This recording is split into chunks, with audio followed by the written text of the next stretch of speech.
Hello everyone, you are welcome to one short video of power system first. तो ये देख सकते हैं, ये जो वीडियो है totally dedicated for fifth unit. तो हम आपको पहले बता दें, और अगर आपने वीडियोस देखा होगा तो यूनिट नंबर जो फर्स्ट है और जो सेकंड है, जो थर्ड है, और हमने फोर्थ केवल यूनिट ना तो कंट्रोल में और ना ही पावर में बताया है। आज जो हम पढ़ने वाले हैं, यूनिट नंबर फर्स्ट कवर हो चुका, सेकंड भी कवर हो चुका, थर्ड भी कवर हो चुका, और इस वीडियो में हम फिफ्थ भी कवर कर लेंगे। तो केवल और केवल हमने यूनिट नंबर फोर्थ पढ़ छोड़ा है। तो आप कहीं से भी यूनिट नंबर फोर्थ पढ़ लीजिए। यूनिट नंबर फोर्थ मैं भी नहीं पढ़ने वाला, हल्का फुल्का देखूंगा, लेकिन मेरे पास उतना पर्याप्त नॉलेज नहीं कि मैं उसका वीडियो बनाऊं। सो वेल, हम स्टार्ट करते हैं यूनिट नंबर फिफ्थ। जो यूनिट नंबर फिफ्थ है, यूनिट नंबर फिफ्थ का आपका नाम है इंसुलेटेड केबल।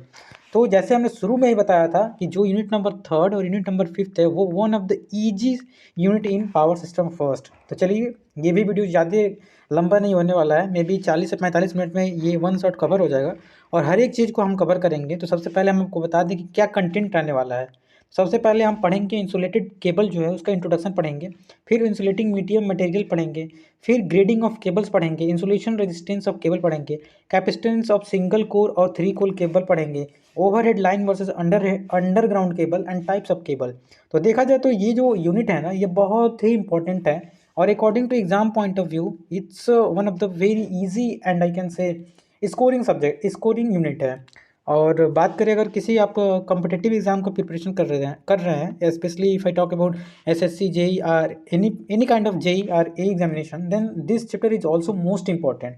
तो देखिए, जो भी हम यूनिट कवर करते हैं उसमें मेरा भी इम्पोर्टेंट रहता है रोल कि क्या हम मतलब इम्पोर्टेंट है मेरे अकॉर्डिंग, उसी को हम वन शॉट में लेते हैं। जैसे अगर स्पेशली बताएं तो यूनिट नंबर फोर्थ जिसमें डेरिवेशन ज़्यादा है, और डेरिवेशन किसी भी कॉम्पिटेटिव एग्जाम में पूछता नहीं है, और मेरा मेन मोटो है कि I am preparing for competitive exam also. तो मैं वही टॉपिक को ज़्यादा कोशिश करता हूँ, मतलब जो भी पढ़ा हो अच्छे से पढ़ा हो। मेरा मानना है जो भी कंटेंट दो सॉलिड मतलब इन्फॉर्मेशन दो, ये नहीं कि मैं व्यूज़ बढ़ाने के लिए, कंटेंट अपलोड करने के लिए सब चीज़ बता दूँ जो मेरे को नहीं आता वो भी। तो ये मैं काम नहीं करने वाला। मैं जो भी कंटेंट आपको देता हूँ ओबियसली आप देखते होंगे कितना अच्छा रहता है, कितना ख़राब रहता है। मैं अपने तरफ से पूरा कोशिश करता हूँ कि आपको एकदम बेहतर कंटेंट दिया जाए। तो let's start the unit number fifth. And unit number fifth पहले हम पढ़ने वाले हैं। पहले हम आपको बता दें, ये जो है इंसुलेटेड केबल के हम बारे में पढ़ने वाले हैं। तो हम लेक्चर भी अपलोड किए हैं, आप जानते होंगे। तो ये 15th लेक्चर है, प्लेलिस्ट में डाला हुआ है, अगर आपके पास टाइम है तो you can go with lectures. तो चलिए स्टार्ट करते हैं, इंट्रोडक्शन ऑफ इंसुलेटेड केबल। तो जो देखिए, केबल जो है, केबल पे इंसुलेशन क्यों लगाया जाता है, अभी हम बताए थे पिछले वीडियो में कि केबलिंग हम केबल पे इंसुलेशन इसलिए लगाते हैं क्योंकि जो लीकेज मतलब करंट होता है उससे हम बच सकें, और ये जो है अंडरग्राउंडिंग केबल को हम कर सकें। अंडरग्राउंडिंग करने के लिए हमें केबल के ऊपर इंसुलेशन लगाना पड़ता है। तो ये है हमारा इंट्रोडक्शन ऑफ इंसुलेटेड केबल। तो यहाँ पे लिखा भी हुआ है कि अंडरग्राउंडिंग करने के लिए हम इंसुलेटेड केबल यूज करते हैं। It is well known fact thickly, मतलब जहाँ बहुत ज़्यादा भीड़ वाला इलाका है, मतलब जो टाउन है, सिटी है, वहाँ ओवरहेड इज़ नॉट अप्लीकेबल। अगर मान के चलिए बहुत भीड़ वाला इलाका है, अगर वहाँ पे हम ओवरहेड करते हैं तो ओवरहेड करने से अगर तार टूट गया तो बहुत ही दिक्कत हो जाएगी। तो बस इंट्रोडक्शन में हम बता रहे हैं कि इंसुलेटेड केबल के यूज हम इसीलिए करते हैं कि वो अंडरग्राउंड जा सके। तो यही है, जस्ट जस्ट ऑल अबाउट इसके स्ट्रक्चर को हम पढ़ने वाले हैं और प्रॉपर इंसुलेशन इस पर किया जाता है। तो यही देखिए, ये हमारा इंसुलेटेड केबल है। मतलब मेरे सिटी में भी आया था, और आई कैन से competition point of view, exam point of view, बहुत चारों तरफ से देखते हुए मैं कह सकता हूँ कि जनरल कंस्ट्रक्शन ऑफ केबल जो होता है बहुत ही इंपॉर्टेंट होता है। तो सबसे पहले देखिए क्या होता है, आपको हम कंसेप्ट समझा देते हैं। कंसेप्ट आप समझ लेंगे, थ्योरी लिख लेंगे। देखिए कैसे केबल होता है। सबसे पहले केबल के सबसे अंदर वाला जो मतलब मटेरियल होता है वो कंडक्टर या कोर का होता है। उससे ऊपर का एक लेयर होता है वो इंसुलेशन का लेयर होता है। जो तीसरा लेयर होता है वो लीड सीथ का होता है। चौथा लेयर जो होता है बीडिंग का होता है, और पांचवा जो होता है आर्मरिंग का होता है, और सातवां जो है सर्विंग का होता है। देखिए हर एक लेयर का कुछ मतलब रोल होता है। सबसे अंदर जो है कंडक्टर होता है जिससे कि हमारा पावर ट्रांसमिट होता है। ये जो है कंडक्टर होता है, कॉपर का कंडक्टर होता है, उसके ऊपर इंसुलेशन लगाते हैं क्योंकि लीकेज जो करंट है उससे हम बच सकें। उसके बाद लीड सीथ, ये जो है, जो हम इंसुलेशन लगाए हैं इसको प्रोटेक्ट करता है। ये जो बीडिंग है, बीडिंग जो है जो हम मेटल के लगाते हैं लेड सीट, इसको कोरोजन होने से बचाता है। ऑर्बनिंग जो है इसको मैकेनिकल शॉक से बचाता है। और सर्विंग जो है लास्ट लेयर होता है जो कि जूट टूट का बना होता है, जस्ट फॉर डेकोरेटिव पर्पज़, मतलब हमारा केबल देखने में अच्छा लगे, और ये भी शॉक से बचाता है। तो इसलिए हम 6 लेयर करते हैं, और इसको याद करने के लिए एक फार्मूला है CIMBAS। देखो सबसे पहले कोर, इंसुलेशन, मेटल सीट, फिर से बीडिंग, फिर आर्मरिंग, फिर सर्विंग। 3 बास आप याद रखो, CIMBS, उससे आप ये 7 नंबर आपका ले लो, 7 नंबर की बास से, बस और क्या, बस यही है। पहले लिख लो, अगर आपके एग्जाम में आए कि कंडक्टर कोर क्या होता है, कंडक्टर कोर के बारे में बताओ कि ये जो कंडक्टर कोर है एल्युमिनियम या एनालिड कॉपर का बना होता है, और ये जो होता है केबल हम इलेक्ट्रिक पावर को ट्रांसमिट करने के लिए करते हैं। सबसे अंदर का लेयर होता है। उसके बाद जो लेयर आता है वो इंसुलेशन का आता है, और इंसुलेशन अब जाते हैं कंडक्टर को कवर करने के लिए किया जाता है। और इंसुलेशन जो होता है वार्निश बाई वल्कनिस इम्प्रीग्नेटेड पेपर, मतलब जो हम पेपर इंसुलेशन पेपर का यूज करते हैं वो इम्प्रीग्नेटेड पेपर होता है। ये आप याद कर लीजिए, इससे पहले मैंने बताया था वल्कनाइज बिटमेंस, मतलब ये जो मटेरियल है वो इंसुलेशन के लिए यूज किया जाता है। उसके बाद हमारा थर्ड लेयर आता है, वो मेटल शीथ का होता है। अब मेटल शीथ क्या होता है? मेटल शीथ जो है इंसुलेशन को कवर करता है, और जो हमारा एल्युमिनियम और मतलब जिस चीज़ का भी बना होता है, जो मेटल शीट बना होता है वो लेड का बना होता है। इट्स प्रोवाइड मैकेनिकल जो प्रोटेक्शन होता है उससे बचाता है, और मतलब कोई गैसेज हमारे डायरेक्ट हमारे जो कंडक्टर है उसके पास ना पहुँचे, कोरोजन ना हो, मतलब मेटल शीट इसीलिए हम यूज करते हैं। उसका बीडिंग जो होता है, बीडिंग का बस काम है कि जो हमारा मेटालिक सीट है उसको कवर करता है, उसको किस चीज़ से बचाता है, उसको लाइक मतलब ये जो बना होता है जूट स्टेनलेस से बना होता है, main purpose to protect metallic sheet from corrosion and mechanical injuries due to armouring. तो आपने देखा। अब ये इसका मतलब बीडिंग का क्या था। उसके बाद आर्मरिंग का देखेंगे, तो आर्मरिंग हमारा 5वां लेयर है।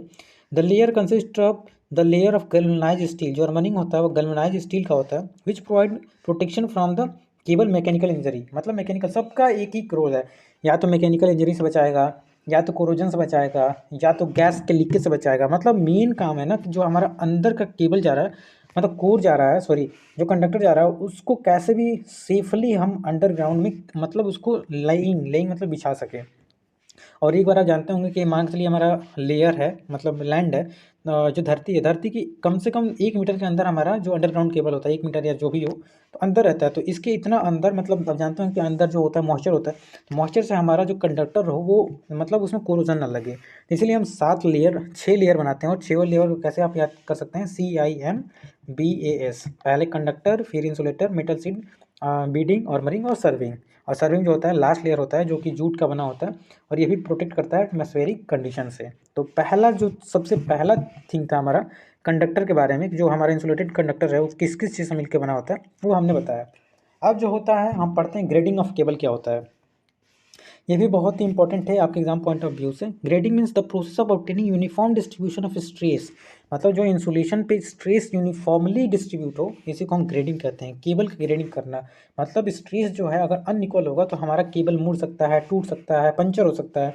तो ग्रेडिंग केबल बस इसी के लिए किया जाता है कि ऑब्टेनिंग जो होता है, मतलब नेसेसिटी क्या है, केबल ड्रॉन बिकॉज मतलब distribution has been not affected, मतलब हमारा यूनिफॉर्मली डिस्ट्रीब्यूशन हो। ग्रेटर इंसुलेशन, यहाँ पे लिखा है ग्रेटर इंसुलेशन थिक रिक्वायर, अगर मतलब हम क्या मतलब ग्रेडिंग नहीं करेंगे तो इंसुलेशन का लेयर मोटा रखना पड़ेगा, जिससे कि हमारा कॉस्ट बढ़ेगा, या तो ब्रेक डाउन, वही हमने बोला ना, ब्रेक डाउन हो जाएगा, पंचर हो जाएगा। और हम ग्रेडिंग नहीं करेंगे, अगर यूनिफॉर्म डिस्ट्रीब्यूशन नहीं करेंगे तो क्या होगा, यही होगा, इंसुलेशन ज़्यादा लगेगा, कॉस्ट बढ़ेगा, ब्रेक डाउन हो जाएगा वोल्टेज का। तो हम ग्रेडिंग कैसे करते हैं, 2 तरीके होते हैं। पहला जो होता है कैपेसिटेंस ग्रेडिंग और डाइलेक्ट्रिक ग्रेडिंग। इसका थ्योरी है, बहुत ही आसान है, अच्छे से देखेंगे समझ में आएगा। The grading is done by the layer of dielectric different permittivity between the core and lead sheath of capacitive grading. Capacitive grading कैसे करते हैं, देखिए सबसे पहले ये हमारा कोर हो गया, उसके ऊपर एक लेयर हो गया, उसके ऊपर एक लेयर हो गया, और सभी लेयर का जो डाइलेक्ट्रिक स्ट्रेंथ है वो अलग अलग होगा। सबसे लास्ट लेयर जो सीट है, यहाँ पे देखिए जो E1 है सबसे अंदर वाला, जो ε1, ε2, ε3, ε1 is greater than ε2 is greater than ε3। जहाँ यहाँ पे आप देख सकते हैं जो ये आर है वो रेडियस ऑफ कंडक्टर है, छोटा आर। उसके बाद ये R1, R2 और कैपिटल आर, R1, R2 और कैपिटल आर, ये जो है रेडियस ऑफ डाई इलेक्ट्रिक्स है। और ε1, ε2, ε3 जो है परमिटिविटी ऑफ डाई इलेक्ट्रिक्स है। सभी चीज़ आप यहाँ लिखा हुआ है, आप समझ ही सकते हैं। सबसे पहले हम क्या करेंगे, dielectric stress is given by, अब डाइलेक्ट्रिक स्ट्रेस जानते होंगे कि Gx इक्वल टू क्या होता है, Q/2πε0, जो लिखा है ε1, ε0, ε1/x। तो यहाँ से क्या करेंगे, सबसे पहले हम पोटेंशियल डिफरेंस निकालेंगे इनर लेयर का। इनर लेयर जो है R से R1 तक है, स्मॉल r से R1 तक। देखिए एक बार दिखा देते हैं जो आपको समझ में आ जाएगा। जो हमारा इनर ये है जो कंडक्टर है, इसका जो है मतलब R से R1 तक है। R से R1 तक हम इंटीग्रेट करेंगे तो हमारा होल जो है हमारा पोटेंशियल डिफरेंस जो है मिल जाएगा। तो इसके लिए क्या करेंगे, आपने देखा कि V1 equal to g x into d x होता है। यहाँ से हमने जी एक्स की वैल्यू निकाली थी, जो डाइलेक्ट्रिक स्टेट है वो इतना निकाला था। जी एक्स की वैल्यू पुट करेंगे, उसको जब डिफरेंशिएट करेंगे तो Q2 पाई एप्सिलॉन नॉट ये जो है एप्सिलॉन नॉट कॉमन हो जाएगा क्योंकि कांस्टेंट है। और dx/x जो है इसका इंटीग्रेशन करेंगे यहाँ से r से r1 तक, तो ये हमारा इतना आ जाएगा। है राइट। तो यहाँ से हमारा जो जी मतलब ये जो है एक बार r से नीचे मल्टीप्लाई, एक बार यहाँ r से मल्टीप्लाई करेंगे तो फाइनली फिर जो ये वैल्यू है इतना वैल्यू जो है हमारा कि ये जो हमारा वैल्यू है इतना, देखो इतना वैल्यू, फिर ये जी एक्स के बराबर आ जाएगा।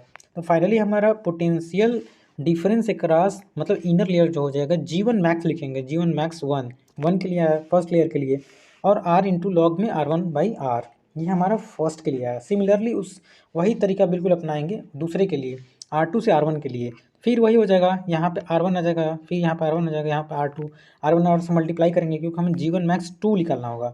सेम वे हमें पोटेंशियल डिफरेंस निकालना होगा R2 से R, तो R से R2 जो यहाँ पे रहता है वहाँ पे रहता है, और G मैक्स 3 मतलब जो हम डाइलेक्ट्रिक कितना मैक्सिमम डाइलेक्ट्रिक है वो पोटेंशियल डिफरेंस के रिस्पेक्ट में हमने R2 से R तक निकाला। उसके बाद अब क्या करेंगे, टोटल पोटेंशियल निकालेंगे। टोटल पोटेंशियल निकालने के लिए V equal to V1 V2 V3 मतलब तीनों को जोड़ेंगे। जब तीनों को जोड़ेंगे तो पहले आपने देखा कि V1 के लिए G1 max R into log R1/R आया था, दूसरे के लिए G1 max R2 log R2/R1, तीसरे के लिए G1 मैक्स R2 लॉग में R/R2 आया था। तो ये हमारा टोटल पोटेंशियल डिफरेंस आ गया, मतलब G1 max G2 max G3 max. तो ये हमारा टोटल पोटेंशियल इतना आ गया। अब आगे क्या करेंगे कि हमें कैपेसिटेंस निकालना है, केबल का कैपेसिटेंस। देखिए स्टेप बाय स्टेप आएंगे, कुछ नहीं है, सबसे आसान डेरिवेशन है, कुछ नहीं है। जैसे हमने G1 मैक्स निकाला, G2 मैक्स निकाला, G3 मैक्स निकाला, उसके बाद वहाँ से निकालने के बाद हमने पोटेंशियल डिफरेंस निकाला, फिर टोटल पोटेंशियल निकाला। टोटल पोटेंशियल हमें निकल गया तो हम जानते हैं C इक्वल टू Q/V होता है। Q यहाँ पे, फिर टोटल जो पोटेंशियल निकाले थे हमने यहाँ रखा, यहाँ से Q जो Q से है डिलीट हो गया, और ये 2 पाई एप्सिलॉन नॉट ऊपर चला गया, फिर से हमारा ये आ गया। तो आप इतना याद तो रख ही सकते हैं कि C इक्वल टू क्या होता है, 2 पाई एप्सिलॉन नॉट 1/ζ1 R1 लॉग में R1/R, मतलब ये जो है हमारा टोटल कैपेसिटेंस ऑफ केबल आ गया कह सकते हैं। अब यहाँ से मैक्सिमम स्ट्रेस क्या था, G1 equal to Q/2 pi epsilon naught epsilon 1R, फिर G2 के लिए R1 था, G3 के मतलब जो डायलैक्ट्रिक मैक्सिमम स्ट्रेंथ था वो मैक्सिमम कितना था, अगर थर्ड मीडियम के लिए देखें तो थर्ड मीडियम के लिए ε0 और Q/R था। तो ये जो है हमारा मैक्सिमम स्ट्रेस था। अब क्या करेंगे, इफ़ द मैक्सिमम स्ट्रेस मतलब सभी लेयर में मैक्सिमम स्ट्रेस को हम एक कांस्टेंट से रिप्लेस कर दें, सभी सेम है तो उसको हम कांस्टेंट से रिप्लेस कर दें, तो ε0 1 R, ε0 2 R1, ε0 3 R3, इसे जब रिप्लेस करेंगे तो हमारा फाइनली जो टोटल वोल्टेज जब सेम होगा, स्ट्रेस सेम होगा, तो total voltage applied across the cable वो क्या हो जाएगा, V equal to G max. ये G1 मैक्स के लिए था, ये G2 मैक्स के लिए, G3 मैक्स के लिए। तो ये हमारा फाइनली जो हो जाएगा total voltage applied across cable जो होगा इतना आ जाएगा। तो इतना तो आप देखो, कुछ नहीं समझ में आ रहा है तो लास्ट का जो फार्मूला होता है उससे याद कर लो, उसे तो याद कर ही सकते हो। मतलब हेडिंग क्या रहेगा, अगर देखो आपके एग्जाम में ग्रेडिंग ऑफ केबल आता है तो इतना तो याद ही रख सकते हो, ग्रेडिंग ऑफ केबल क्यों करते हैं, यूनिफॉर्म डिस्ट्रीब्यूशन के लिए करते हैं, नेसेसिटी लिख देना, कैपेसिटेंस डाइलेक्ट्रिक लिख देना, फिगर याद कर लो, कम से कम फिगर तो याद कर लो। और डेरिवेशन अगर नहीं समझ में आता है बाय द वे, एक दिन पहले अगर पढ़ते हो आप तो लास्ट में इतना तो कर ही सकते हो कि ये जो फार्मूला है, देखो ये जो फार्मूला है C वाला, ये जो C टोटल C आया और लास्ट वाला फार्मूला, ये दोनों को याद रखो, और याद रखने के बाद इसको डीबी में बंद कर दो। जैसे डीबा में बंद कर दोगे आपका नंबर कंफर्म, 7 नंबर का है तो 3 से 4 नंबर आपका कंफर्म, अगर इतना काम कर लेते हो तो, राइट। देखो ग्रेडिंग ऑफ केबल हमने कितने अच्छे से बताया। अब ग्रेडिंग ऑफ केबल के बाद insulation resistance of single core cable बताएंगे, और इंसुलेशन रेजिस्टेंस से आपके न्यूमेरिकल आते हैं, तो न्यूमेरिकल भी आप देख लीजिएगा। तो सबसे पहले इंसुलेशन क्या होता है, रेजिस्टेंस क्या होता है जानते होंगे, resistance offer by cable to path leakage current को प्रोटेक्ट करने के लिए हम इंसुलेशन लगाते हैं रेजिस्टेंस में। तो कितना इंसुलेशन रेजिस्टेंस होना चाहिए, क्या रेटिंग होना चाहिए, यही हम पढ़ने वाले हैं। तो मान के चलिए ये सिंगल केबल है, और सिंगल केबल है तो ये केबल जो है, केबल का ये रेडियस है, और ये जो है मतलब पूरा जो केबल, ये आउटर जो इंसुलेशन है उसका जो रेडियस है कैपिटल R है। तो यहाँ से ये डायरेक्शन दिखा रहा है, डायरेक्शन ऑफ लीकेज करंट ऐसे है, और इसको ये प्रोटेक्ट कर रहा है, ये हमारा कोर है और ये लेयर ऑफ इंसुलेशन है, राइट। भाई डायग्राम तो आप सीख ही जाइए, कम से कम डायग्राम बनाएंगे तो नंबर कुछ तो मिल ही जाएगा। The load current flow through the cable, तो cable with the some leakage current, आपने देखा कि रेडियली जो है हमारा लीकेज करंट निकल रहा है। और इसको आगे हम मतलब क्या करेंगे, आप जानते होंगे कि resistance of any material equal to क्या होता है, R equal to rho L by A, जहाँ रो जानते हैं specific resistance, length of material L जो है एरिया ऑफ क्रॉस सेक्शन। तो यहाँ से अगर हम डी आर निकालें, resistance of element circular ring के लिए निकालें, डिस्टेंस एक्स पे देखिए सर्कुलर रिंग, यहाँ पे देख सकते हैं सर्कुलर मतलब ये रिंग है, यहाँ से डी एक्स डिस्टेंस के लिए निकालें, मतलब छोटे से डिस्टेंस के लिए अगर हम निकालते हैं इंसुलेशन रेजिस्टेंस क्या होगा, उसके बाद इसको इंटीग्रेट करेंगे तो हमारा फाइनली जो हो जाएगा हमारा इंसुलेशन रेजिस्टेंस निकल जाएगा। तो डी आर बराबर क्या हो जाएगा, rho D x by 2πx। ये जो है यूनिट लेंथ ऑफ केबल के लिए हम निकाल रहे हैं, मतलब उन्होंने डी आर लिया, डिफ्रेंशिएट कर रहे हैं। नाउ अब क्या करेंगे, डी आर जो है हमारा डिफरेंशियल लीकेज रिएक्टेंस है, यहाँ से जब इंटीग्रेट करेंगे तो हमारा फाइनली जो हो जाएगा √2πr लॉग में आर से स्मॉल आर से कैपिटल आर तक ले रहे हैं, स्मॉल आर से कैपिटल आर तक, देखो स्मॉल आर से कैपिटल आर तक हम ले रहे हैं, हमारा इंसुलेशन रेजिस्टेंस हम निकालना है। तो क्या आ जाएगा फाइनली जो हमारा √2π अपन लॉग में कैपिटल आर बाई आर ओम पर मीटर, ये हमारा इंसुलेशन रेजिस्टेंस हम निकाल रहे हैं। इधर लेंथ इज एल, अगर हमारा लीकेज रेजिस्टेंस निकालना है लेंथ एल के लिए तो क्या हो जाएगा आर इक्वल टू √2πl, यहाँ पे एल से मल्टीप्लाई करेंगे और लॉग में आर बाई आर ओम। ठीक है, यहाँ पे देखो यहाँ पे मीटर क्यों आ रहा है, क्योंकि यहाँ पे हम लेंथ नहीं दिया हुआ है तो यहाँ मीटर आ रहा है। जैसे हम लेंथ से पर यूनिट लेंथ निकाल रहे हैं, मतलब length of cable per unit cable कह सकते हैं, पर यूनिट लेंथ के निकाल रहे हैं तो हमारा इतना आ जाएगा ओम। ये हमारा आ गया क्या रेजिस्टेंस, हमारा रेजिस्टेंस आ जाएगा लीकेज रेजिस्टेंस। अभी हमने देखा कि जो insulation resistance of single core cable के लिए दिखा, सिंगल कोर के बाद अभी हमने देखिए इंसुलेशन रेजिस्टेंस देख लिया, अब इंसुलेशन कैपेसिटेंस देखने वाले हैं। इंसुलेशन रेजिस्टेंस और insulation capacitance of single core जो हमारा केबल है वो बहुत ही इंपॉर्टेंट है। तो इंसुलेशन कैपेसिटेंस निकालने के लिए कुछ हम सपोजिशन करते हैं। सबसे पहले स्मॉल डी जो है conductor of diameter, capital D जो टोटल डायमीटर, मतलब यही देखिए फिगर से हम समझा जाते हैं। क्या यहाँ पर समझाएं, देखो ये जो है हमारा स्मॉल डी, स्मॉल जो आर है वो यहाँ पे देखो यहाँ से यहाँ तक आर है, ये हमारा कोर जो हमारा कंडक्टर है उसका हो गया। ये जो है डायमीटर कैपिटल आर हो गया T/2, मतलब सब चीज़ लिखा हुआ है। कंडक्टर है, ये कंडक्टर, ये सीट है, ये स्मॉल डी है कंडक्टर के लिए, पूरा डी है हमारा सीट के लिए। तो यहाँ पे सब चीज़ देखो, कभी भी हम डेरिवेशन करते हैं ना तो डेरिवेशन का मेन पार्ट होता है कि ईच एंड एवरीथिंग को समझाना। तो यहाँ से डी जो है कंडक्टर, कंडक्टर का डायमीटर हो गया, total diameter of seat, charge per unit length of the conductor coulomb, epsilon permittivity of material, epsilon not permittivity free space जिसका वैल्यू जो होता है 8.84 जो भी होता है 10⁻⁻12 farad per metre, epsilon r relative permittivity of medium. जब सब कुछ हम जान गए तो आप जानते होंगे फ्लक्स डेंसिटी बराबर क्या होता है Q अपन सरफेस एरिया। सरफेस एरिया क्या है 2πx हमारा सरफेस एरिया। तो हमने फ्लक्स डेंसिटी निकाला, फ्लक्स डेंसिटी निकालने के बाद क्या करेंगे, electric field intensity at point P निकालेंगे। तो पॉइंट P के लिए हमारा Gx बराबर क्या हो जाएगा dx अपन इप्सिलॉन हो जाएगा। हमने यहाँ पे फ्लक्स डेंसिटी निकाला, ये फ्लक्स डेंसिटी dx बराबर हम dx से वैल्यू यहाँ पे रखेंगे और इप्सिलॉन से जब मल्टीप्लाई करेंगे तो फाइनली हमारा जो है electric field intensity at point P हमारा निकल के आ जाएगा Q अपन 2π इप्सिलॉन नॉट। और तो हमारा जो है फ्लक्स डेंसिटी, हमने फ्लक्स डेंसिटी से हमने इलेक्ट्रिकल फ्लक्स इंटेंसिटी निकाला जो कि हमारा इतना आया वोल्ट पर मीटर। जब एक बार हमने इलेक्ट्रिक फ्लक्स इंटेंसिटी निकाला उसके बाद हम आगे क्या करेंगे, इसको भी क्या करेंगे, देखो the work done moving per unit charge from conductor I to potential difference between the conductor sheet, मतलब D/2 जो स्मॉल D/2 है, देखो यहाँ से ये जो है स्मॉल D/2 मतलब यहाँ से लेकर बाहर तक हम इसको क्या करेंगे इंटीग्रेट करेंगे। इंटीग्रेट करेंगे तो हमें टोटल जो कितना है, मतलब टोटल वोल्टेज जो है हम फाइंड करने के लिए स्मॉल D/2 से कैपिटल D/2 तक जब इंटीग्रेट करेंगे, ये हमारा जो है फील्ड इंटेंसिटी इतना आया है। इलेक्ट्रिकल फील्ड इंटेंसिटी था ना, एक मिनट जस्ट चेक कर लेते हैं कौन सा फील्ड इंटेंसिटी था। हाँ, electrical field intensity Gx। So now हमें टोटल वोल्टेज निकालना होगा और टोटल वोल्टेज निकालने के लिए हम इंटीग्रेट करेंगे स्मॉल D/2 से कैपिटल D/2 तक। जब इसको डिफ्रेंशिएट करेंगे, और आप जानते होंगे कि E=V/x होता है, आप जानते होंगे यार। तो यहाँ से V इक्वल टू क्या हो जाएगा E×x, आपने पढ़ा होगा। तो यहाँ से हम जब इसको डिफ्रेंशिएट करेंगे टोटल वोल्टेज हमारा स्मॉल D/2 से कैपिटल D/2 तक आएगा। हमने इलेक्ट्रिकल फील्ड इंटेंसिटी यहाँ पे E लिखना चाहिए, अगर E लिखता तो थोड़ा अच्छा लगता, लेकिन Gx लिखा है जो आपके बुक या क्वांटम में दिया है वही हम समझा रहे हैं। तो अगर यहाँ पे E दिया हुआ है तो हाँ हमने इलेक्ट्रिकल फील्ड इंटेंसिटी की वैल्यू रखा और इसको फिर जब डिफ्रेंशिएट करेंगे तो नीचे x है, फिर क्या आ जाएगा लॉग में आ जाएगा। ये कांस्टेंट को बाहर निकालेंगे और लॉग में आ जाएगा। तो लॉग में D/2 कैपिटल D/2 से स्मॉल D/2 तक जब डिफ्रेंशिएट करेंगे और फिर जब लिमिट को रखेंगे तो हमारा इतना आ जाएगा। तो ये हमारा V इक्वल टू क्या आ गया, V इक्वल टू इतना आ गया Q/2π इप्सिलॉन नॉट लॉग में D/2। इस कैपिटल D/2, मतलब ये सो इससे कैंसिल हो जाएगा। जब जानते होंगे कि लॉग में m माइनस n जो होता है लॉग में m/n होता है, तो हमने ऐसे किया और फाइनली हमारा जो टोटल वोल्टेज है इतना आ गया। अब हमारा वोल्टेज आ गया तो हमें कैपेसिटेंस निकालना है। कैपेसिटेंस के लिए C=Q/V होता है।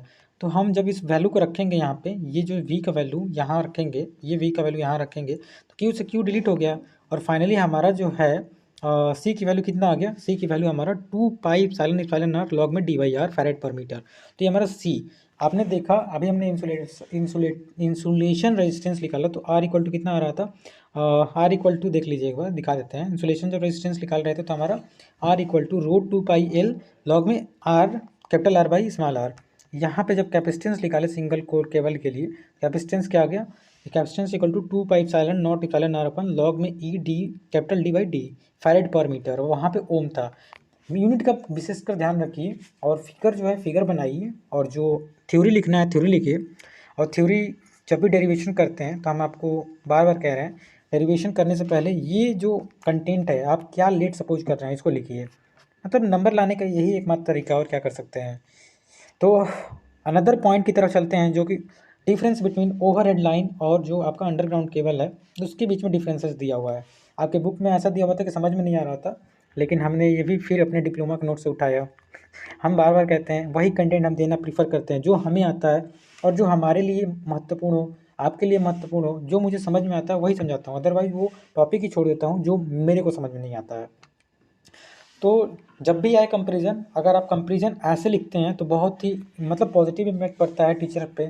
डायरेक्ट लिखिए, यहाँ पे लिखिए कंपैरिजन फैक्टर, यहाँ पे ओवरहेड, यहाँ पे अंडरग्राउंड। सबसे पहले रेजिस्टेंस की बात करें तो रेजिस्टेंस जो होता है ओवरहेड लाइन में बहुत ज़्यादा होता है, अंडरग्राउंड में कम होता है। क्यों? देखो, जो हमारा ओवरहेड होता है वो बहुत लंबा दूरी और मतलब बहुत ज़्यादा उसमें केबलिंग किया जाता है, उसका रेजिस्टेंस बढ़ जाता है और उसका एरिया जो मतलब थिकनेस होता है वो कम होता है। लेकिन अंडरग्राउंड का आपने देखा, अंडरग्राउंड का थिकनेस जो होता है एरिया मतलब कंडक्टर का वो ज़्यादा होता है, जिसका जितना ज़्यादा एरिया उसका उतना रेजिस्टेंस कम होगा। इसीलिए आप जानते होंगे R=ρL/A होता है। तो जितना ज़्यादा एरिया उतना कम हमारा रेजिस्टेंस। तो इसीलिए हमारा जो अंडरग्राउंड केबल होता है उसका रेजिस्टेंस जो होता है कम होता है। पहला कंपेरिजन हमने किया किससे, पहला कंपेरिजन हमने किया रेजिस्टेंस से। दूसरा इंडक्टेंस भी हमारा हाई होता है, ठीक है। हमारा इंडक्टेंस भी होता है वो हाई होता है। हमारा अंडरग्राउंड केबल का जो होता है इंडक्टेंस जो होता है लो होता है, क्योंकि उसमें केबलिंग जो कम होता है और जितना लंबा तार होगा, जितना ज़्यादा लंबा होगा उतना ज़्यादा हमारा इंडक्टेंस होगा। अब कैपेसिटेंस मुझे तो समझ में नहीं आ रहा है, एक बार देखना पड़ेगा। देखिए उस समय हमने हाईलाइट किया है, अभी मुझे याद नहीं आ रहा है तो हम नहीं बताने वाले इसको। आगे हम कंपेरिजन करते हैं इम्पीडेंस से। देखो इम्पीडेंस =R√Z क्या होता है, R² XL-XC, ठीक है, XL-XC का होल स्क्वायर। तो ऑब्वियसली बात है अगर R ज़्यादा होगा तो हमारा, जब R ज़्यादा होगा तो हमारा इम्पीडेंस ज़्यादा होगा किसका, ओवरहेड का। यहाँ हम ओवरहेड का कंपेरिजन कर रहे हैं, यहाँ अंडरग्राउंड कंपेरिजन कर रहे हैं, कंपेरिजन फैक्टर है। वोल्टेज ड्रॉप, जाहिर सी बात है हमारा वोल्टेज ड्रॉप जो होगा हाई होगा ओवरहेड लाइन में और अंडरग्राउंड केबल में कम होगा, लॉसेस भी कम होगा। उसके बाद वोल्टेज रेगुलेशन जो अनसेटिस्फैक्टरी होगा हमारा ओवरहेड में, अंडरग्राउंड में हमारा क्या होगा, सेटिस्फैक्टरी होगा। वोल्टेज रेगुलेशन जो होगा अंडरग्राउंड में बहुत आसानी से हम कर सकते हैं, लेकिन ओवरहेड में बहुत ही दिक्कत होता है। थिकनेस ऑफ कंडक्टर हमने अभी बताया, इसका ओवरहेड का कम होता है, अंडरग्राउंड का ज़्यादा होता है। करंट कैरिंग कैपेसिटी जो होता है ओवरहेड का कम होता है, लेकिन इसका एरिया ज़्यादा होता है। एरिया ज़्यादा होता है इसलिए करंट कैपेसिटी हमारा अंडरग्राउंड का ज़्यादा होता है। उसके बाद हम सेफ्टी फैक्टर की बात करते हैं। सेफ्टी फैक्टर ओवरहेड का कम मतलब पुअर होता है, इसका जो होता है गुड होता है। ओवरऑल कैपेसिटी की बात करते हैं, जो ओवरऑल कैपेसिटी कितना मतलब ज़्यादा कैपेसिटी का हमारा होता है, तो ओवर मतलब कैपेसिटी जो होता है ओवरऑल ओवरहेड की कम होता है, लेकिन हमारा जो होता है अंडरग्राउंड का ज़्यादा होता है। लोड कैपेसिटी, ओवरलोड कैपेसिटी जो होता है पॉसिबल होता है, इसमें ओवरलोड नहीं कर सकते। देखो ओवरलोड कर दिए, मान के चलो अंडरग्राउंड को ओवरलोड कर दिए और एक बार हमारा केबल जो है पंचर हो गया अंडरग्राउंड का, तो बहुत ज़्यादा कॉस्टली होता है। फॉल्ट को डिटेक्ट करना बहुत दिक्कत होता है, इसलिए इसे ओवरलोड हम नहीं कर सकते। हमारा अंडरग्राउंड केबल पे ओवरलोड नहीं कर सकते। कौन बार बार बताओ डिग करेगा, ज़मीन को खोदेगा फिर फॉल्ट को डिटेक्ट करेगा, तो ओवरलोड जो होता है उसे पॉसिबल नहीं होता है। लेकिन जो हमारा क्या कहते हैं, ये जो होता है हमारा ओवरहेड, उस पर ओवरलोड हम दे सकते हैं, ओवरलोड दे सकते हैं, कोई उतना दिक्कत नहीं होता है, क्योंकि उसका फॉल्ट जो होता है इजीली डिटेक्ट होता है। वही नेक्स्ट 12 पॉइंट में हमने लिखा है कि पॉसिबिलिटी ऑफ फॉल्ट जो होता है बहुत ज़्यादा होता है हमारा ओवरहेड में, क्योंकि एटमॉस्फेयर से टोटली एटमॉस्फेयर कंडक्ट में होता है। इसमें हमेशा लाइटनिंग एटमॉस्फेयर का मतलब हमेशा इस पर इफेक्ट पड़ता रहता है। तो पॉसिबिलिटी ऑफ फॉल्ट जो होता है ज़्यादा होता है ओवरहेड पे, अंडरग्राउंड पे कम होता है। नाउ अगर हम आगे बात करें लोकलाइजेशन ऑफ फॉल्ट, फॉल्ट जो होता है बहुत आसानी से हम लोकलाइज करते हैं हम ओवरहेड में, अंडरग्राउंड में डिफिकल्ट होता है। फिर से कंडक्टर ऑफ डिस्प्लेसमेंट बहुत आसानी से, अरे देखो ना मतलब ओवरहेड में, अब सोचो ओवरहेड में फॉल्ट जब इजीली डिटेक्ट हो रहा है तो एक जगह से दूसरी जगह जब हमें इरेक्ट करना होगा, डिस्प्लेस करना होगा कंडक्टर को, तो ओवरहेड में बहुत आसानी से हम कर सकते हैं। लेकिन अंडरग्राउंड में पहले तो फॉल्ट ही डिटेक्ट करना बहुत ही दिक्कत होता है। तो अंडरग्राउंड हमारा जो केबल होता है उसमें कंडक्टर का डिस्प्लेसमेंट जो होता है बहुत ही दिक्कत होता है। इनिशियल कॉस्ट जो होता है ओवरहेड का बहुत ही कम होता है इन कंपेरिजन ऑफ हाई होता है हमारा अंडरग्राउंड का, क्योंकि अंडरग्राउंड केबल जो होता है उस पर इंसुलेशन होता है और हमारा इनिशियल कॉस्ट जो होता है इसका कम होता है, क्योंकि इस पर इंसुलेशन होता ही नहीं है, होता है तो बहुत कम होता है। देखो आप अपने गांव में देखे होंगे पहले के ज़माने में, अभी भी तो थोड़ा थोड़ा क्या इंसुलेशन केबल आ रहा है, मतलब अगर देखोगे तो जो ऐसे ही हम तार ओवरहेड बिछा देते हैं, नंगा तार कह सकते हैं। लेकिन अंडरग्राउंड केबल हम ऐसे नहीं मतलब बिछा सकते हैं, उसके लिए हमें इंसुलेशन उस पर चाहिए, इसलिए उसका कॉस्ट जो होता है ज़्यादा हो जाता है। तो मेंटेनेंस जो होता है आसान होता है, सिंपल होता है ओवरहेड का, इसका कॉम्प्लेक्स होता है। और हीट डिप्रिसिएशन मतलब जब हमारा ओवरहेड जो होता है वो बाहर होता है, इसलिए हीट डिप्रिसिएशन ईजी होता है। लेकिन इसका हीट डिप्रिसिएशन अंडरग्राउंड जो मतलब ज़मीन के अंदर होता है, इसलिए हीट इसका डिप्रिसिएशन आसानी नहीं होता है। और ये जो होता है एप्लीकेशन जो है ओवरहेड जो है लॉन्ग डिस्टेंस के लिए यूज़ करते हैं, लेकिन जो अंडरग्राउंड होता है उसे शॉर्ट डिस्टेंस के लिए हम कंपेरिजन मतलब करते हैं। आप देखो हमने 18 कंपेरिजन बताया, न तो आपके बीटेक के कोई क्वांटम और कोई बुक में ही हमको मिला, लेकिन कुछ चीज़ें जो होता है हमें मतलब यही मतलब कह सकते हो आप जिस भी कॉलेज में हो उसमें लेटरल एंट्री के स्टूडेंट होंगे ही होंगे, ऑब्वियसली बात है। तो वहाँ लेटरल एंट्री के स्टूडेंट में यही थोड़ा सा पॉजिटिव है, क्योंकि वो डिप्लोमा के भी बुक पढ़े हैं और यहाँ की भी बुक में वही पढ़ रहे हैं। कुछ चीज़ें हर एक चीज़ एक बुक में नहीं मिलता, मतलब जैसे मैं अपनी ही बात करूं तो every quality I can't see in my self, मतलब हर एक क्वालिटी मेरे में ही नहीं हो सकता। तो वैसे ही हर एक चीज़ आपके बीटेक में ही नहीं मिल सकता या डिप्लोमा में ही नहीं मिल सकता। लेकिन जो बीटेक और डिप्लोमा दोनों साथ साथ कर रहा है ऑब्वियसली उसके नॉलेज में तो बिल्कुल मतलब अंतर तो दिखेगा ही। तो वही है कि हमें जहाँ से ज्ञान मिला, जहाँ से अच्छा ज्ञान मिला वहाँ से हमने कंबाइन किया, कलेक्ट किया और अभी हम आपको दे रहे हैं। जितना हम दे रहे हैं उससे कहीं ज़्यादा मेरे पास है, लेकिन हर चीज़ को बताना मतलब लोग नहीं बता पाते हैं। जितना होता है उससे मतलब जितना आप बता रहे हैं उससे ज़्यादा ही आपके पास ज्ञान होता है किसी के पास, मतलब यू नो ना कि पोटेंशियल जो होता है, अगर एग्जांपल देके हम बताएं, जो हायर पोटेंशियल लोअर पोटेंशियल की तरफ ही एनर्जी बढ़ती है। तो वही है जो दोनों करेगा diploma plus B Tech, B Tech plus diploma, उसका पोटेंशियल हमेशा ही रहेगा। आप कितना भी पढ़ने में तेज हो लेकिन उनके पास तो नॉलेज ज़्यादा होगा ही होगा, ये जाहिर सी बात है। लेट्स लीव इट, यहाँ पे हम कंपेरिजन नहीं करना चाहते। अब हम पढ़ते हैं लॉसेस इन ट्रांसमिशन लाइन। जो ट्रांसमिशन लाइन होता है उसमें कुछ लॉसेस होते हैं। लॉसेस क्या होते हैं देखिए, जो फेनोमेना ऑफ हीटिंग मतलब लॉसेस जो होता है क्या होता है, किसी भी मोटर जनरेटर एवरीथिंग ले लो, लॉसेस मीन्स क्या, हीटिंग। जो आपने कॉपर लॉस पढ़ा, कोर लॉस पढ़ा, जो भी हीट मतलब मोटर जनरेटर में पढ़ा या ट्रांसमिशन लाइन में भी लॉसेज जो होता है main thing is about heating. अगर मान के चलो कंडक्टर में ज़्यादा करंट फ्लो होने लगा तो एक क्रिटिकल वोल्टेज डिस्ट्रीब्यूशन आता है, कोरोना होने लगा, कोरोना होने से लाइटनिंग होने लगेगा, नीला मतलब साउंड आने लगेगा, हिसिंग साउंड, तो वो हीट वहाँ डेवलप होगा और जहाँ भी हीट डेवलप होगा वहाँ लॉसेज होंगे। तो वही लिख रहा है कि the temperature goes rises heat generation is become heat dissipation, और हीट डिसिपिएशन होने के कारण हमारा जो है डिफरेंट टाइप ऑफ लॉसेज होते हैं। 3 टाइप के लॉसेज होते हैं आपके केबल में। पहला जो होता है वो copper losses in cable, dielectric losses और शीथ लॉसेज। देखो सबसे लाइन बाय लाइन पढ़ते हैं। सबसे पहला जो होता है वो जो होता है losses, copper losses in cable. और कॉपर लॉसेज कैसे निकालते हैं, copper losses determined by I square R. आप जानते होंगे कि आई स्क्वायर आर जो होता है यहाँ से हीट निकालते हैं, और इसको निकालने के लिए हम क्या करते हैं, आप जानते होंगे ये भी formula R equal to R one one plus alpha T.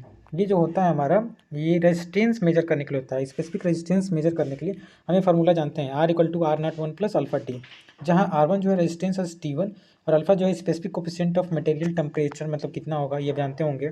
तो यहाँ से जो है ना पहला जो कॉपर लॉस है, copper loss equal to I square R T होगा, मतलब टी जो भी है टाइम के लिए कितना टाइम के लिए हो रहा है, तो यहाँ से कॉपर लॉस हम निकाल देंगे जब हमें आई स्क्वायर आर, और यहाँ से आर हम कैसे निकालेंगे, R one one plus alpha T, ये फार्मूला का यूज करके हम कॉपर लॉस एंड केबल निकालेंगे। तो पहला लॉसेस जो हो रहा है वो किस लिए हो रहा है, कॉपर लॉसेस। दूसरा लॉसेस जो है हमारे ट्रांसमिशन लाइन में वो डाइलेक्ट्रिक कांस्टेंट है, डाइलेक्ट्रिक कांस्टेंट लॉस।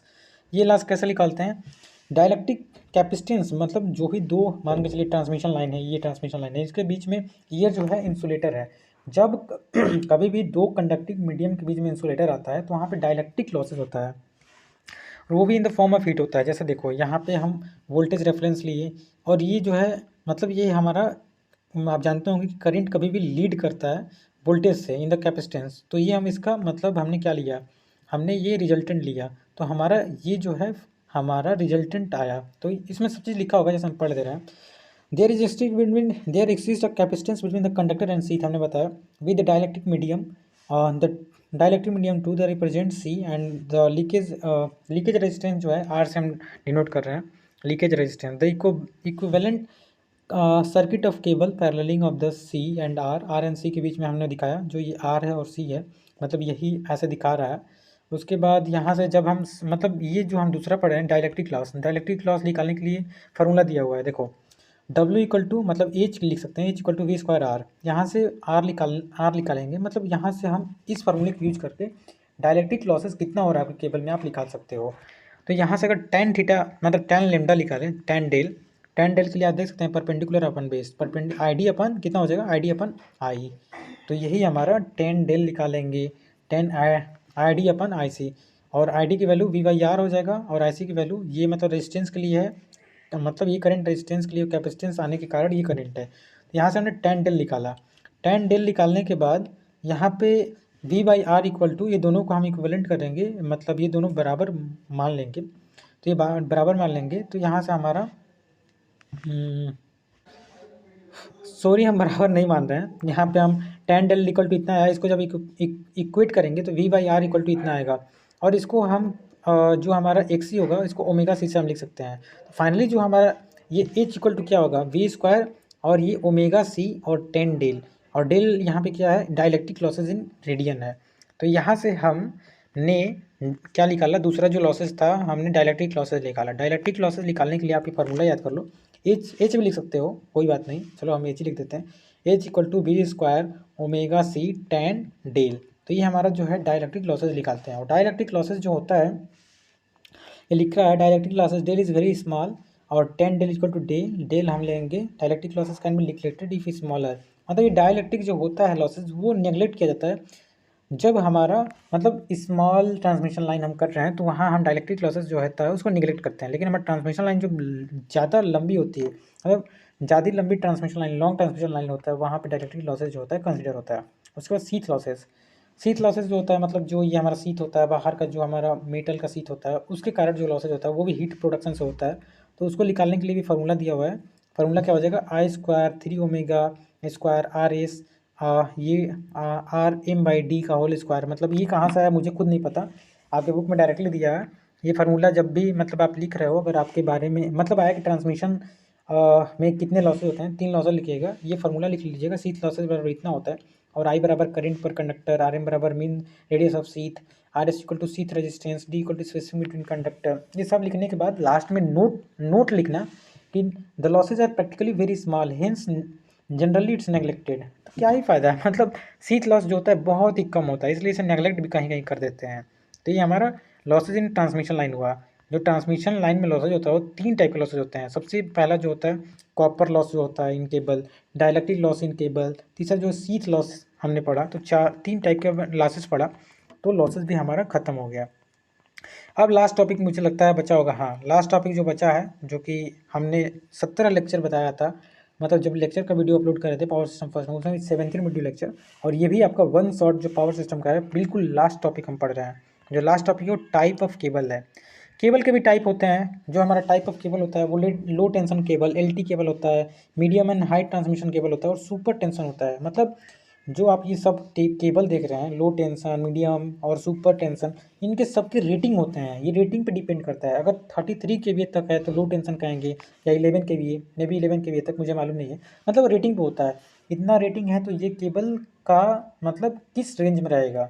केबलिंग जो होता है 3 टाइप का केबल होता है, मतलब in the very simple way कहें, जब आप अभी तो ये पढ़ रहे हैं, लेकिन इसका प्रैक्टिकली यूज कब करेंगे, जब आप एक किसी प्राइवेट या गवर्नमेंट ऑर्गेनाइजेशन में जेई या एई बनेंगे, तो वहाँ केबलिंग का रेटिंग्स होता है, और वहाँ पे केबल नहीं बोलेंगे, वहाँ एलटी केबल बोलेंगे, एमटी केबल बोलेंगे, एसटी केबल बोलेंगे। जब आपको याद रहेगा, मालूम रहेगा कि ये केबल का रेंज कितना होता है, तभी आप थोड़ा अच्छा अपना परफॉर्मेंस दिखा सकते हैं as a JE means junior engineer, as A means assistant engineer. सबसे पहले पढ़ते हैं लो टेंशन केबल क्या होता है। लो टेंशन केबल का देखिए रेटिंग दे दिया अप टू 6.6 किलो वोल्ट, मतलब यहाँ तक के रेटिंग के केबल को हम क्या बोलेंगे, लो टेंशन केबल बोलेंगे। और लो टेंशन केबल जो होता है, लो टेंशन केबल में हम यूज करते हैं इंसुलेशन की जगह पे पेपर, इम्प्रीग्नेटेड पेपर या रेजिन यूज करते हैं। और मतलब ये जो हमारा जो लो टेंशन केबल है, लो टेंशन केबल में हम रेजिन बस इसीलिए यूज करते हैं क्योंकि हमें विस्कोसिटी हेल्प करना होता है, प्रिवेंट फ्रॉम डैमेज, डैमेज जो हो कम हो, इसलिए हम इसमें विस्कोसिटी बढ़ाने के लिए हम रेजिन यूज करते हैं, जो हमारा जो है लो टेंशन केबल। लो टेंशन केबल आए तो आप ये ज़रूर फिगर बनाओ।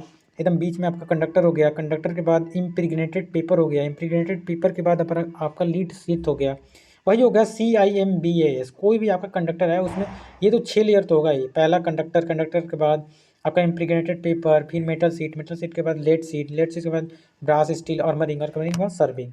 तो ये आपने LT केबल की आपने देखा, LT केबल का स्ट्रक्चर कैसे होता है, LT केबल का रेटिंग 6.6 का होता है, LT केबल का यूज क्या है, मतलब लो रेटिंग के लिए क्या जाता है। तो जो LT केबल होता है ना, LT केबल में इम्प्रीग्नेटेड पेपर का हम यूज करते हैं, ठीक है। तो ये हमारा LT केबल हुआ। तो नाउ हमने देखा, सबसे पहले हमने बताया आपको कि जो आपका लो टेंशन केबल का रेटिंग क्या होता है। अब हम चलते हैं medium and high transmission cable. जो हमारा मीडियम और हाई ट्रांसमिशन केबल होता है, वो जो हमारा ट्रांसमिशन केबल होता है उसको 66 किलो वोल्ट तक इसका रेटिंग होता है। और ये 3 कलर मतलब 3 कोर केबल होता है। जो हमारा मतलब सबसे पहला वाला केबल था, जो सबसे पहला लो टेंशन केबल, ये मतलब सिंगल लेयर में भी होता है। लेकिन जो मीडियम हमारा एंड हाई ट्रांसमिशन केबल होता है वो 3 कोर में आता है, और इसकी रेटिंग जो होता है 66 किलो वोल्ट तक होता है। तो ये हमारा हो गया medium and high tension cable हो गया। इसमें भी 2 टाइप के केबल होते हैं। पहला जो होता है बेल्टेड केबल होता है, मतलब मल्टी कलर में भी आते हैं हमारा high and medium transmission cable. तो सबसे पहला जो है बेल्टेड हमारा 3 कोर केबल हो गया। इसमें 3 कोर देखिए, 1 कोर, 2 कोर, 3 कोर, तीनों कोर के बीच में हम जूट का फाइबरिंग करते हैं, इम्प्रीग्नेटेड पेपर से इसको हम अलग अलग रखते हैं। तो इसमें भी पहले कंडक्टर आएगा, फिर इंसुलेटर, स्कीम बार सब में आएगा हमारा। जहाँ भी इंसुलेशन ऑफ केबल आएगा वहाँ हम ये यूज करेंगे ही करेंगे। तो ये हमारा 2 बेल्टेड केबल था। और ये जो है नॉट इन सर्कुलर, इसका कोर जो है लिखा हुआ है ना, दिख भी रहा है। ये जो हमारा बेल्टेड केबल है, इसका हमारा कोर जो होगा वो सर्कुलर नहीं होगा, वो जो होगा एक दूसरे से इम्प्रीग्नेटेड पेपर से अलग होंगे। देख सकते हैं इम्प्रीग्नेटेड पेपर है। तो ये हमारा बेल्टेड केबल हो गया। तो बेल्टेड केबल के बारे में हमने आपको बताया। बेल्टेड केबल के बाद अगर हम बात करें तो मतलब यहाँ पे लिखा हुआ है कि 3 मतलब group of together belted to help of paper build, मतलब पेपर की यूज से हम करते हैं, क्योंकि ये जो है हाई रेटिंग केबल है, मीडियम रेटिंग का है। उसके बाद जो लास्ट केबल आता है सुपर टेंशन केबल होता है, और इसका रेटिंग जो होता है 132 किलो वोल्ट से 270 किलो वोल्ट तक होता है। तो ये जो होता है तीसरा टाइप का केबल जो होता है सुपर टेंशन केबल होता है। और सुपर टेंशन केबल जो होता है 2 टाइप का होता है। इसमें भी पहला जो होता है आयल फील्ड, मतलब जो ये केबल है, सबसे पहले हमारा कोर हो गया, कोर के ऊपर जो है हम आयल फिल करते हैं। और ये आयल किस टाइप का बना होता है, तो ये हमारा आयल जो होता है, हम इसमें जनरली जो है आयल जो है ड्यू टू मतलब आयल इसलिए प्रोवाइड करते हैं कि ज़्यादा जल्दी हीट ना हो। और कौन सा आयल हम इसमें भरते हैं, शायद दिया हो तो हमको बता दें। जो हमारा ऑयल फील्ड होता है फैक्ट्री में, the oil channel is field in maintenance only connecting the channel which place in suitable long, मतलब ऑयल तो नहीं दिया है किस चीज़ का यूज़ करते हैं। तो मतलब हम जनरली इसमें हम आयल यूज करते हैं। जस्ट अगर एक्स्ट्रा सुपर टेंशन हमारा केबल है तो 2 टाइप का होता है, आयल फील्ड केबल जिसके अंदर हम आयल फिल करते हैं। और लास्ट जो होता है हमारा गैस प्रेशर्ड केबल होता है, मतलब जो हमारा ये फिर से देखिए, ये हमारा सर्कल नहीं होता है, सर्कल होता है लेकिन ये जो है ट्रेंगुलर शेप में होता है। और इसके चारों तरफ ये आप देख रहे हैं, ये हमारा क्या इसमें गैस भरा होता है। और जो इसमें इनर्ट गैस जैसे हम नाइट्रोजन भरते हैं, और इसका जो बार मतलब 12 से 15 बार के एटमॉस्फेरिक प्रेशर तक हम इसमें गैस भरते हैं। और कौन सा गैस भरते हैं, गैस लाइक मतलब इनर्ट गैस लाइक, मतलब जो रिएक्शन ना करे, नाइट्रोजन हम भरते हैं क्योंकि हमें ठंडक चाहिए। अगर केबल हाई रेटिंग का जा रहा है तो उसमें हीट लॉसेस होगा, लेकिन अगर उसको ठंडा रखना है तो उसमें हम आयल फिल करेंगे, या आयल नहीं फिल कर सकते हो तो गैस फिल करेंगे। और गैस कौन सा फिल करेंगे, इनर्ट गैस, जो कि हाईली रिएक्टिव ना हो और हीट को हमेशा एब्जॉर्ब करती रहे। तो ये हमारा प्रेशर केबल हो गया 12 से 15 atmospheric pressure. Due to high pressure मतलब ये बता रहा है कि इसका यूज करने से हम केबलिंग को बहुत ही सेफली हाई रेटिंग पे हम यूज करते हैं। तो अभी तक की वीडियो में हमने सब चीज़ कवर कर दिया। तो लास्टली हम कह सकते हैं कि आपका जो first unit, second unit, third unit and fifth unit बहुत ही प्रिसाइज एंड जो भी चीज़ इंपॉर्टेंट था हर एक चीज़ को हमने बहुत अच्छे से कवर किया। तो आपका पावर सिस्टम सबसे पहले हम बता दें, आपका जो देख सकते हैं यहाँ पे पावर सिस्टम का वन शॉट जो है, पावर सिस्टम का one shot unit 1, 2, 3 and fifth हमने कवर किया। कंट्रोल का भी कवर किया। अगर टाइम मिलेगा तो हम मशीन का भी कवर करने का कोशिश करेंगे। तो लास्टली हम यही कहेंगे कि अगर आपने वीडियो अभी तक देखा तो जितना हो सके इसको अपने ग्रुप में अपने शेयर करें और अपना एक फीडबैक जरूर दें। Thank you.